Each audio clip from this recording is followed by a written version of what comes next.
नाव अमोल नवनाथ पारवे, मुक्काम पोस्ट सय्यद वरवडी, तालुका मोहोळ, जिल्हा सोलापूर.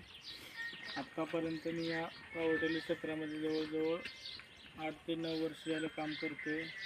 दुसऱ्या कंपनीची पॉवर टेलर वापरले, परंतु मला VST शक्तीचा 13.5 HP हा मॉडेल 1 नंबर आहे. या मॉडेलचे मला काम पटले चांगले आणि माती लावायचं काम 1 नंबर करतो. बेड मारायचं, बागेतली कामं, शेतातली टमाटे वगैरे, ऊस बांधणी, टमाट्याला माती लावणे, बागेत चालतो कमी अंतरात. 1 नंबर काम करणारा हा 13 HP VST शक्तीचा पॉवर टेलर 1 नंबर काम करतो. म्हणून सगळ्यांनी अवश्य घ्यावा. इथून पुढे सगळ्यांना सांगतो की चांगलं काम करणारी हा मशीन एक आहे. कमी 0 मेंटेनन्समध्ये, मेंटेनन्स कमी आणि काम चांगलं होतं या मशीनचं.